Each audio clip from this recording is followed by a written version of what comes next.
À moins d'1 kilomètre à vol d'oiseau des remparts de Saint-Malo, une falaise et une petite crique recèlent un mystère. Celui de la mort le 27 février 2012 d'une belle jeune fille de 16 ans, Céline Giboire.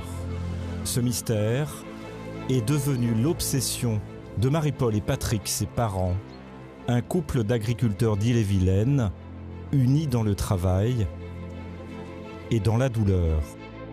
Ça, c'est les derniers souvenirs de vacances.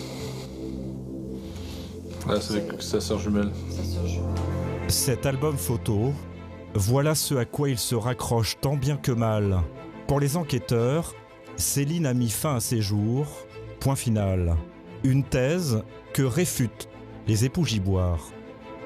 On n'a jamais cru au suicide, parce qu'il y avait plein de petits détails qui nous ont fait tilt. Enfin, déjà, je l'ai emmenée à l'école le matin, elle était bien. Elle n'était pas du tout suicidaire, c'était quelqu'un de plein de vie. C'est pas un suicide. C'est pas possible. Le suicide d'un enfant, un acte inacceptable pour tout parent. Sauf que trop d'incohérences et de zones d'ombre entourent la mort de l'adolescente. Céline Giboire, retrouvée morte, ici même, sur cette plage de Saint-Malo, elle serait tombée au pied de cette falaise, mais son corps disloqué est découvert beaucoup plus loin. Entre les deux points, de multiples traces de sang. C'est impossible qu'elle ait fait ça toute seule. C'est impossible. Céline Giboire, jeune fille sans histoire, a-t-elle été assassinée? Le mystère de la falaise est-il sur le point d'être élucidé?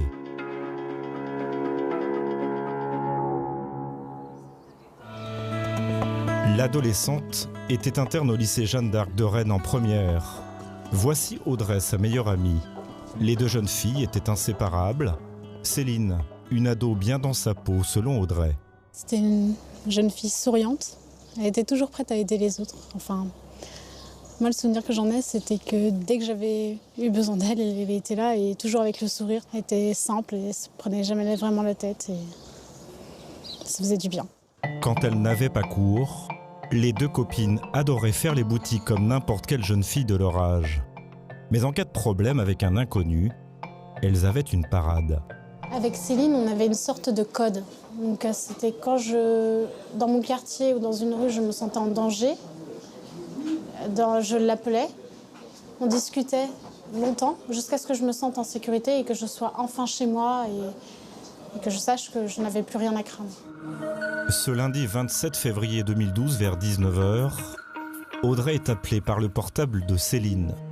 Mais elle ne l'entend pas. Aucun message n'est laissé. S'agissait-il d'un appel au secours? Audrey en a la certitude. Le soir où elle m'a appelée, où elle a disparu, pour moi, elle s'est sentie en danger. Elle a senti que quelque chose ne se passait pas normalement, qu'elle n'était pas en sécurité et elle a voulu me joindre, comme moi je le faisais à chaque fois que je me sentais en danger. Cet appel est le dernier passé par le téléphone de Céline, avant qu'il ne soit définitivement coupé. Que s'est-il vraiment passé ce jour-là? Ce lundi matin, c'est la reprise des cours pour les enfants Giboire après les vacances d'hiver. Céline partageait sa chambre avec Laura, sa sœur jumelle. Elle est là aussi. Avec son frère et sa sœur, elle entretenait une relation fusionnelle. On est toutes les deux là. Quant à cette fameuse matinée du 27, Laura s'en souvient parfaitement. Ce jour-là, moi, j'avais BTS blanc de SVT physique. D'habitude, c'est moi qui fais tout le temps les bisous sur la joue, sauf que ce coup-ci, c'est elle qui l'a fait pour me dire merde pour l'examen, parce que je suis généralement très stressée. Alors que Laura planche sur son examen blanc, Céline, elle, quitte le lycée à 12h30 sans prévenir l'administration. La jeune fille aurait ensuite fait du stop sur cette nationale qui mène à Saint-Malo. À 15h42 exactement, elle se trouve à Saint-Dominoque, un bourg situé à 30 km de la cité corsaire. Pour preuve, une photographie de ce panneau retrouvée dans son téléphone portable. Sans nouvelles de Céline, le lycée donne l'alerte et appelle aussitôt les époux Giboire. Et l'école m'a prévenu 17h après-midi en demandant si Céline était chez nous. J'ai dit non, Céline, je l'ai emmenée à l'école le lundi matin. À la demande des parents, un avis de recherche est lancé qui ne va rien donner. Le lendemain à l'aube, ils reçoivent une visite inhabituelle. Quand j'ai vu les gendarmes, le maire arriver, j'ai dit c'est fini. Mais j'étais loin de penser qu'elle se trouvait à Saint-Malo. Le corps de Céline vient d'être retrouvé dans cette crique en contrebas du parc des Corbières à Saint-Malo, un lieu malfamé à la tombée de la nuit. Les policiers concluent assez vite au suicide. La famille Giboire, elle, n'y croit pas une seconde. Pour elle, l'enquête a été bâclée. Et elle va commencer à remuer ciel et terre. À tel point que la patronne de la direction centrale de la police judiciaire va défendre ses troupes dans un courrier adressé aux frères et sœurs de Céline. Tous les moyens ont été mis en œuvre pour explorer l'ensemble des hypothèses sur l'origine du décès de votre jeune sœur. À ce jour, aucun élément objectif ne laisse penser que le décès de mademoiselle Céline Giboire est une origine criminelle. Cette réponse officielle ne leur suffit pas. La famille Giboire décide alors de s'appuyer sur 2 experts privés, spécialistes des scènes de crime, dont le travail va remettre en cause celui des policiers. Thierry Lezeau et Didier Saunois nous ont donné rendez-vous au fameux parc des Corbières où Céline a été vue pour la dernière fois. À de nombreuses reprises, Thierry Lezeau, un ancien capitaine de gendarmerie, a refait le parcours qu'elle aurait emprunté. Donc il ne faut pas oublier que 16 mètres, classiquement c'est 5 étages. Donc 5 étages d'immeuble. Après cette chute de 16 mètres, la jeune fille ne meurt pas sur le coup, mais souffre de multiples fractures. À peu près visualisé. Avec tout le bilan lésionnel constaté sur le corps de Céline en bas, multi-fractures, un trauma crânien. Elle n'a en mobilité que son avant-bras droit, ce qui la rend, les médecins diront, quasiment tétraplégique. Au pied de ces escaliers, les 2 experts pensent avoir levé en partie le mystère qui entoure son décès.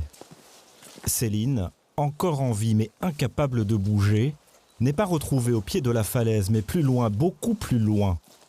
Et tout le long, des traces de sang. Une zone d'impact au sol, où elle se reçoit sur les rochers. On voit bien les aspérités. Normalement, elle aurait dû rester bien évidemment là. On a une belle mare de sang, il y avait pas mal de sang. Et après, nous avons des rochers, différents rochers qui sont impactés avec des taches, jusqu'à l'endroit où on la découvre, à peu plus de 32 mètres. L'eau de mer n'a pas effacé le sang. Donc bien évidemment, il faut envisager qu'elle passe par-dessus, là, ou qu'on la porte, ou qu'on la transporte, avec des points, ce qu'on appelle nous des points d'appui, en fait, puisque les rochers impactés comme ça de sang, ça fait des points d'appui, des points d'arrêt. Comment une jeune fille paralysée, après une telle chute, a-t-elle bien pu ramper sur 32 mètres de rochers acérés? On a même nous du mal déjà à marcher comme ça sur ces rochers. Ah oui, on glisse, c'est très coupant. Céline Giboire aurait-elle été traînée? Un élément troublant vient en effet alimenter cette théorie. Lorsque son corps est découvert, elle gît sur le dos, à demi immergée, les bras au-dessus de la tête, comme si quelqu'un l'avait tirée, la laissant ensuite se noyer à la marée montante. C'est impossible qu'elle ait fait ça toute seule. C'est impossible. Polytraumatisée, polyfracturée, comment voulez-vous? Après une chute de 16 mètres? Ouais.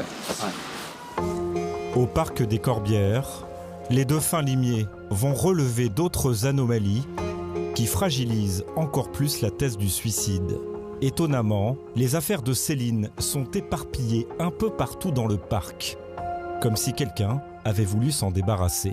Son sac et son portefeuille vides sont par exemple retrouvés dans cette poubelle. Et à une centaine de mètres du corps, des documents dissimulés, dont la carte vitale de Céline. Et là, ce sont des gendarmes maritimes qui vont se promener là sur le bord. Ils ont vu des documents qui étaient coincés. Vous ne pouvez pas le retirer à la main. Ils sont allés chercher une baramine pour écarter les pierres telles que vous les voyez là, parce qu'ils ne les ont pas remues après. Et ils ont pu comme ça extraire les papiers. Mais ce n'est pas tout. Un mois plus tard, des ballerines qui appartiendraient à Céline sont trouvées à 6 km du parc des Corbières, dans cette petite rue de Saint-Malo. Quelqu'un serait-il à l'origine de ce macabre jeu de piste? Un inconnu aurait-il un lien avec le décès de Céline Giboire. Et comment se fait-il par ailleurs que d'après certains médecins légistes, le corps de la jeune fille présente également des lésions sexuelles? L'affaire va connaître un rebondissement à 800 km de là. À Toulouse précisément, en juin 2015, se tient le procès d'un certain Florian Varin. À l'issue des débats, le jeune homme de 23 ans est condamné à 30 ans de prison pour 7 viols, dont 2 commis en Bretagne, mais aussi pour une tentative de meurtre. À l'époque, Franck Berton défend l'une des victimes de Florian Varin. Ce ténor du barreau est aussi l'avocat de la famille Giboire. Durant ce procès, il ne va pas lâcher le violeur en série. Je lui demande à l'audience s'il a entendu parler de Céline Giboire. Et là, la surprise générale, il me répond oui. Il me dit oui, j'en ai entendu parler. C'est un copain qui m'a raconté ça dans le cadre d'une conversation téléphonique que j'ai eue en maison d'arrêt. Oui, et puis c'est pas parce qu'on a retrouvé ma carte bleue dans une voiture proche de Saint-Malo que je suis concerné par cette affaire.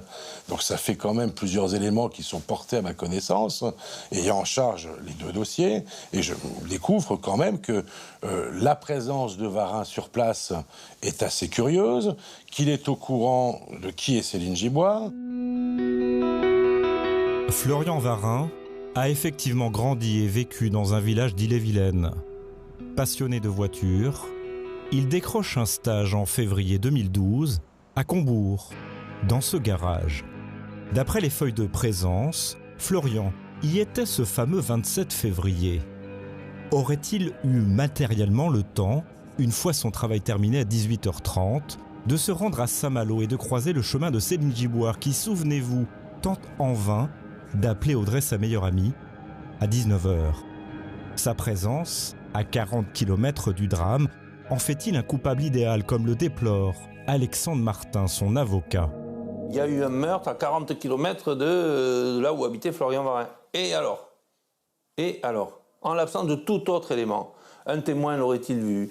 Son ADN aurait-il relevé proche de la découverte du corps? Un élément vestimentaire, une photo, une empreinte? Je dis ok, mais là il n'y a rien. Mais rien de rien. Pas de preuves concernant son éventuelle implication dans la mort de Céline Giboire, mais un lourd passé qui en fait un suspect potentiel. Julie a été violée à Rennes une nuit de septembre 2012. Elle a accepté de revenir sur sa dramatique rencontre avec Florian Varin à la sortie d'une discothèque. Si je suis montée dans sa voiture, c'est que j'aurais pu, lui donner mon lieu sans confession. On s'est retrouvés à peu près 20 minutes de la boîte de nuit dans un tout petit chemin que je ne connaissais pas. J'ai voulu sortir de la voiture et j'ai dû faire 5 mètres et il m'a attrapé par les cheveux, fait une clé de bras, m'a mis à terre et là j'ai su qu'il fallait que je suive ce qu'il me demandait, sinon j'avais peur de mourir. Une personnalité inquiétante dans les parages le jour du décès de Céline. Des zones d'ombre. La justice vient de relancer l'enquête jusqu'ici au point mort sur les circonstances plus que troublantes de ce drame. Une première victoire pour Patrick Giboire après tant d'années de désillusion. Ce qui me fait l'envie de me battre, c'est de me dire que derrière, il y a quelqu'un qui a fait du mal, et aujourd'hui, cette personne-là est tranquille, et nous, on n'a plus notre fille. Donc aujourd'hui, cette personne-là, s'il y a quelqu'un, elle doit rendre des comptes. Et la justice en France, elle est faite pour ça. L'enquête a cette fois-ci été confiée à la gendarmerie et des expertises ADN vont être effectuées ainsi que de nouvelles auditions pour tenter d'élucider la mort de Céline Giboire, la jeune fille de la falaise.